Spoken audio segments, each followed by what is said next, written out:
position between whether God exists or not exists to take out of these two? It depends how you define reasonable.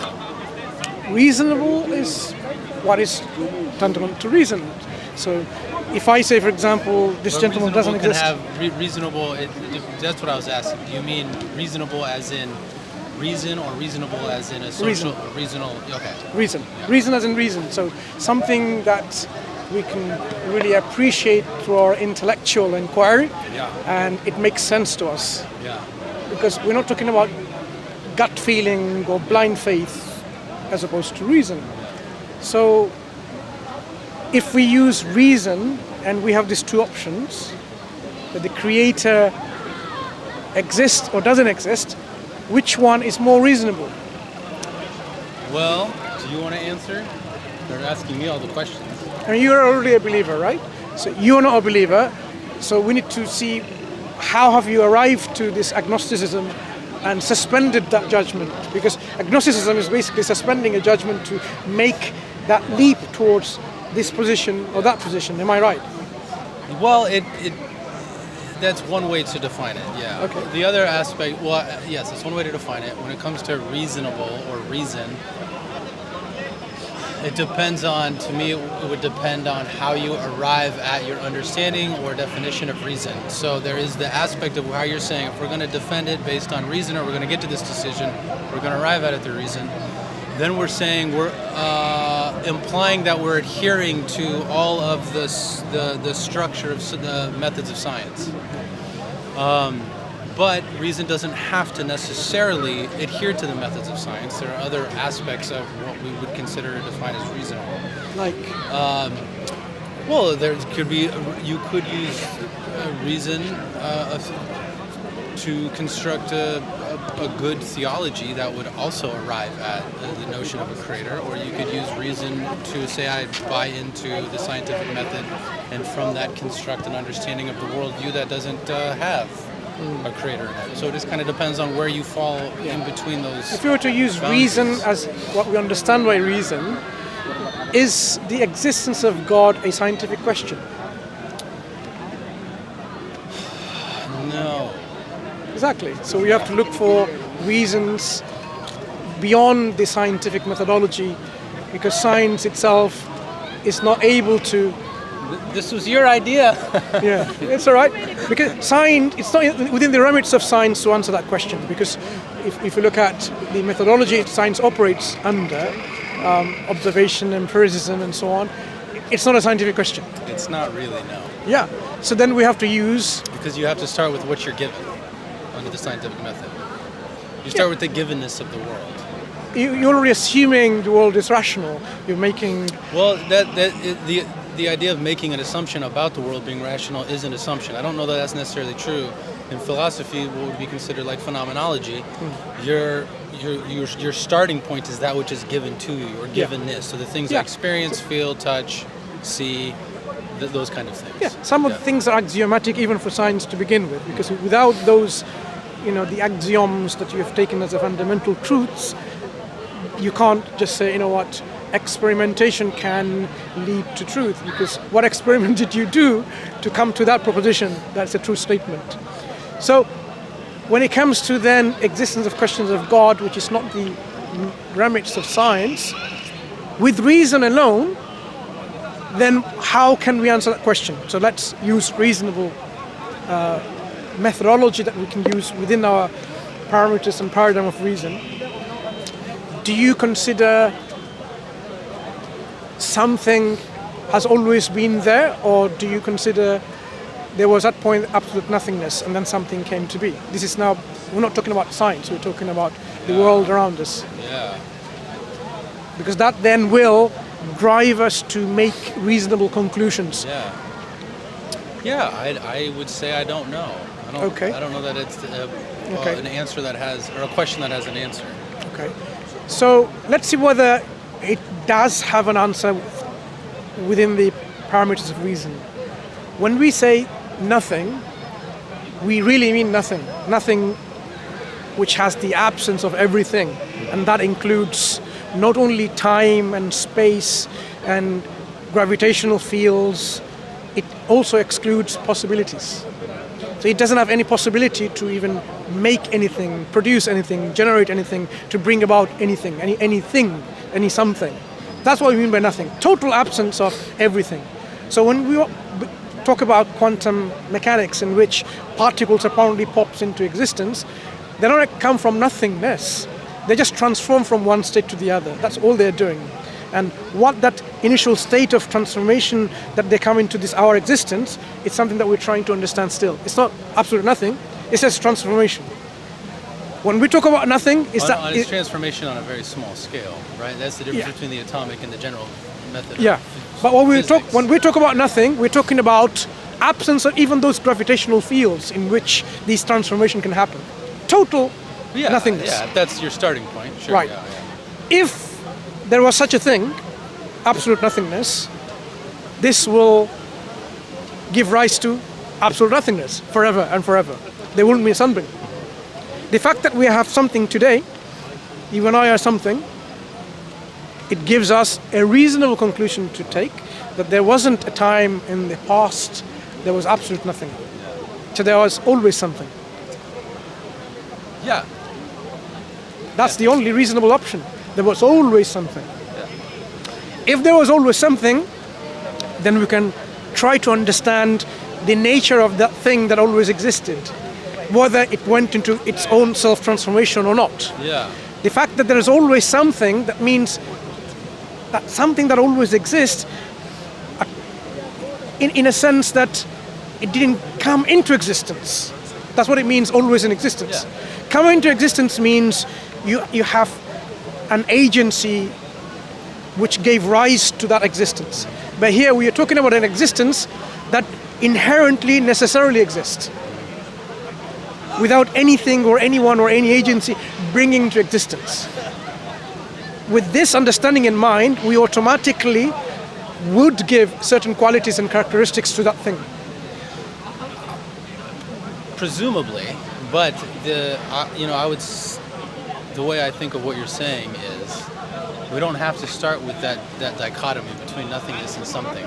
There could be other options that we don't know. That's why I started by saying I don't know. And the assumptions we're making is we're going to start with the notion of nothingness, which is a term, because you said we're talking about let's start with reality, but I think we're not really starting with reality, we're starting with semantics. Something is part of reality. Well, we're starting with, I said we started with nothing, and you wanted to define nothingness and then move towards something, the opposite of nothingness. These are semantic terms. My proposition was that we cannot conceive of a nothingness. We cannot conceive of a time before our time. So this becomes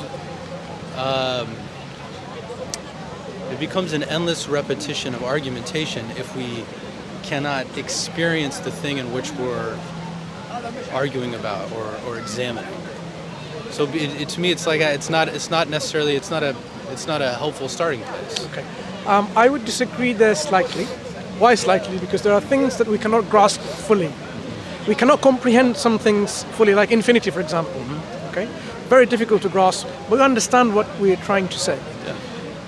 When we have something, we know what something is. Yeah. Yeah? Yeah, and I agree with you. And we can understand the opposite to what something could be, but we may not fully comprehend what we mean because that thing actually doesn't have existence anyway. It would not exist. But conceptually, we can understand that. But to the degree of what you're asking for, full comprehension, we might not be able to. But I agree with that. Yeah, that's fine. But at least we know that nothing that we are talking about could not have been there in our reality, because that would not have given rise to anything. I don't know that I don't think I'm qualified to give a definitive statement on that. But if you think about it, what are the other alternatives? Because sometimes we don't know. That's what I'm saying. No. It's so far. You see, it's so far outside of our. You said experience. you're philosophically trained, so I can ask that question quite meaningfully, because philosophers often leave things room for maneuvering, but actually in reality, sometimes there are only binary options. Like, for example, the existence of things. Either things exists or it doesn't exist. There is no in between. Well, there's, like you said, there's phase states and there's transitions. No, right? in terms of existence of Yeah. anything, either that thing exists or that doesn't exist. There is no third alternative. There are truly binary options. Well, What would be an alternative in between? Existence and non-existence. Half existence? It would have, well, potentially. No, I mean, if it doesn't you're- make sense. Well, Half that's what I'm existence saying. is existence. But if you're saying we can go all the way back and try to conceive of a nothingness, you're making the same move with the notion of existence. We can't conceive of either. When we right. conceive of something, then there is not part something and not is something or nothing. Yeah, There's as a- my philosopher professor always said, you can't poof and pop. If something's in existence, it's in existence. It Yeah. just can't poof out of existence and then come back to existence. Yeah. So right? something like which is existent, Yeah. or nothing which is non-existent. So there are truly binary options, Yeah. and which our mind can accept. Well, but that's, yeah, no, I mean, I hear what you're saying and I understand what you're saying, and I don't necessarily disagree with what you're saying. What I think my position to that statement would be, there's only certain things the human mind can conceive of. But that doesn't mean that's how in terms of reality, that doesn't mean that's how the universe functions. The universe doesn't function just within how my mind can conceive of it. Correct. So I'm like, I don't know, maybe that's true, maybe that's not true. From the perspective of what I can conceive of, sure, yeah. Yeah. So if we are understanding this world, which is something, from the parameters of what we understand, reasons, with intellectual understanding and inquiry, then there has to be always something for that universe. Well, but the important qualification there is for understanding this world insofar as I can understand it. Yeah. So. Yeah, but that doesn't necessarily mean that's the world as it exists. But the reality of our world is such that it couldn't have been a result of nothingness. As I understand it, right? Is I can conceive Yeah, of look, it. all our discussions and perceptions of reality is our understanding. But then It doesn't mean our understanding is wrong, Yeah. because our understanding of this reality is this understanding. And if you say, oh, it's wrong based on what? Why would our understanding be wrong based on a world that you can't even conceive of? That you don't know the reality that you're talking about, which doesn't exist. But that's where you start brushing up against the hardcore definition of science, where like a hardcore definition of science or scientism is going to state that that which is real is what we would concern reality or fully material. Then we start to bump up against that once we say, I'm only considering the things that my mind considers, because my mind, as I consider things cultural, social, whatever, they're non-material. So it confronts a hard definition of scientism, because it's perceptual. It's just my perception. But even philosophically, whatever school of thought in philosophy that you are inclined towards, when we understand this reality, you cannot just simply say, because I don't understand other realities which are potentially in existence, then this is not true. Because otherwise, everything should be, you hyper skeptical about, like, do you really exist in this world? Well, lots of people ask that. I mean, lots of philosophers ask that question. That's what I'm saying. Yeah. If you're going to apply some kind of skepticism about, do we really understand truthfully or in truth about this reality, just because there's a potential reality outside our universe, then you should be truly hyper-skeptical of everything, that your own existence. But the fact of the matter is, you have somehow, stepped away from this kind of hyper-skepticism, and you practically, pragmatically, you say, no, yes, I know truthfully I exist. You've taken that position already. Otherwise, you wouldn't have a partner waiting for you over there. You would say she doesn't exist either. The fact that you're feeling your coat on and so on, you've already taken in. Yeah. It's called submitting to this reality, saying, I accept this reality is true. But you can make that as a choice. It doesn't have to be, and that choice doesn't have to lead to despair. So you can be a hyper skeptic and not despair at the choice you make to live pragmatically. Does that make sense? Are you still hyper-skeptic about your own existence? Well, in the terms of, it depends on how you would define hyper-skeptical. If by that you mean like the fact that I'm embodied in this time and place. Do you really believe you exist and you're having a conversation with me? Do you? We have to exist. I mean, I do, but do you is the question. Because this is the level of hyperskepticism that we need to analyze. Unless we're, I mean, you know, I'm sure you've heard the philosophical theories about living within a machine. Yeah. So, who am I speaking to? I mean, am I speaking to anyone? Yeah, my name is Ben. Yeah, Ben. So, you know, I acknowledge that you exist. Yeah. Because I heard you telling me your name, Yeah. and I'm having a conversation with you. So I'm not hyper-skeptical of your existence.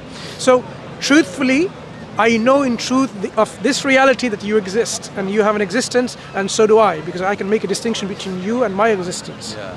So if we operate within this pragmatic understanding of reality, that we are not hyper-skeptic just because of philosophically there's a potential reality out there, and because of that existence maybe everything else is untrue, we don't operate that way. Okay? Well, I don't know if I grant you that. So you're still telling me I'm speaking to no No, one? because I think you can. I think you can operate that way. I think you can make a choice. Okay. What's your name? Because Maria? Ben may think that you don't exist in his hyper-skepticism. Yeah. So No, So next time Ben comes and say, I said I think you can make a decision. yeah. I think what I think what you're driving at is that if I grant you what you want me to grant you, that would, of my position, would automatically lead to despair and seeking and searching. Why despair? But Why that's not what I'm happiness? saying. I don't think it has to. I think you can actually agree. make a choice. It doesn't have to be despair. In fact, self-realization of the truth or realization of the truth makes us even better content within ourselves. We feel more tranquility in our hearts knowing the truth. For example, imagine there was an orphan child. That child has some kind of feeling within the heart who's the real biological parents. The day he or she finds out, something is lifted from that heart. Now this is my mom and dad, for example. So when we understand realize the reality or appreciate the truth of the reality, truthfulness of the reality, we don't come into despair. We in fact, feel much more solace and tranquil and content. The contentment in the heart comes in. So once we know that we exist, once we know the reality is true of our existence, and once we know we are something and there cannot be absolute nothingness, that means something is going to be always there. This should not somehow make us feel like, oh, if that is the case, what is that something that was always there? Because that always there didn't begin to exist. That means it inherently exists by itself within the qualities that is inherent within it. And one of that qualities is existence forever and forever, eternal with no beginning, and shouldn't have any influence of its existence, so it will be everlasting with no end. That entity that we're talking about, something that was always there, will also have the ability to have given the transformation to everything that is there. So it will have the power and the will, because transformation like this cannot happen without a willing choice to make. So automatically we are thinking towards or leading towards or leaping towards an agency which is self-aware or self-conscious, has energy and power, and has a will, and exists without a beginning. This is what we talk about when we talk about God, the creator, someone who has no beginning and no end, someone who is all-powerful, because there's nothing that can limit or restrain or put the power under any limitation, and has a will. Through this will, the creator has brought about our existence. So maybe that realization puts some people off from thinking along this route and accepting that, because it has consequences. Because it means I am a product of that creator, and I must have been created or brought about or brought into this existence for a reason. And am I fulfilling that reason or purpose? These are the things is what, from my experience, are preventing many of the atheists, I'm not talking about agnostics, many atheists, to accept the reality of a creator because of the consequences that it has. You see, if you're truly free of everything, then you don't have this kind of, some feeling like, oh, am I accountable? Because there's no accountability for whatever you do. But if there is a purpose of your creation and you are not created yourself, someone else did, then are you accountable for what you do? If there is an accountability, that means you can't do whatever you want to do just because of your freedom that you have. That stops many people saying, but I want to be free. I want to have a liberal mindset that whatever makes me happy, that I need to do as long as I don't harm anyone. That's the principle they've taken. Yeah.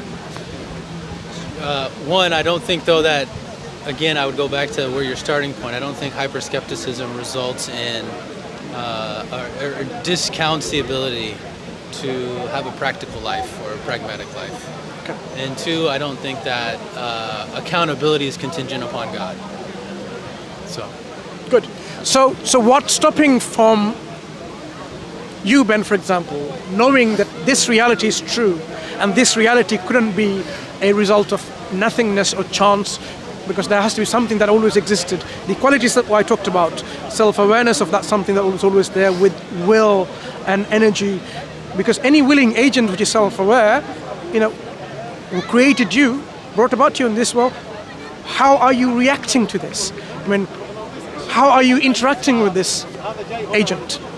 Are you finding out why this agency has created you? Are you willing to accept? No, I don't grant you that. I don't grant you that there's an agent. Why not? What? You went really fast through all that. Yeah. So now you tell me. You went from A to Z. Yeah. We were talking about hyperskepticism. Yeah. But I don't grant you. If we grant that this universe is our reality that we see around Israel, if you grant that point, but we never. The moment we never really came to a resolution on right. that. That can be, if you grant that this is real, then all of that I've said then follows on. So your point so far is that doesn't necessarily, right? Why not? Well, if you grant this is real, let's say hypothetically, you grant that it's real, right? Because we never really had that resolution. Let's hypothetically do that. It doesn't follow that there's an agent, a creator agent. So how do you then explain that something has all this transformation? Do you not consider that something that is inherently in existence without a beginning? There has to ultimately something always... No, because then you have to get into the philosophy of time and what you mean by beginning and where do beginnings come from? Where does time come from? Is time just my phenomenological experience of time? Is time our understanding of time? What is time? And both scientists and philosophers don't have a definition. No, of that, whether right? you are aligned to an A theory or B theory of time, which one do you... So how I don't know. I don't know that I'm qualified to make a stance on that position. I'm not a physicist. But that makes a complication into bringing terms in like beginning to something like the cosmos. I can't speak to the cosmos and if it did or did not have a beginning. That's why the terms I've used is something always has to exist. That always includes in any definitions of time you have, because the absence of opposite to something is nothingness. If there wasn't nothingness, then something was always there. I'm using this always loosely. Whatever amount of time you want to give. If you want to just consider only the scientific definition of time, 13.67 billion, 8 billion years, was there a time? Even there wasn't time, there cannot be absolute nothingness. There has to be something. It's just something we can't conceive of. No, that something, whether it's time independent, it was always there. It is there. Let's say it is there.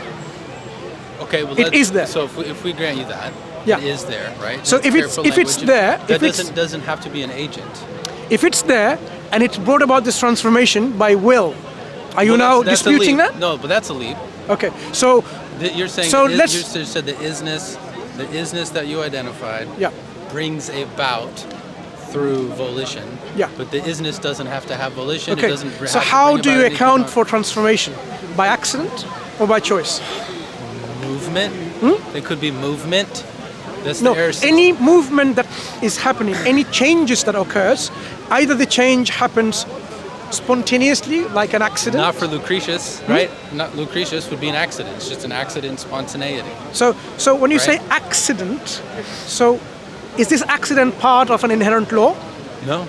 That's Lucretius, right? Going back to the Greeks and the Romans, Lucretius would have said it was just it's called the swerve, right? It just an atom swerved and hit another atom, and that's that. No, when something behaves in a certain way, what governs that behavior? That was his whole point. Nothing. It was the swerve. It was completely outside anything that which had happened before. It was just a.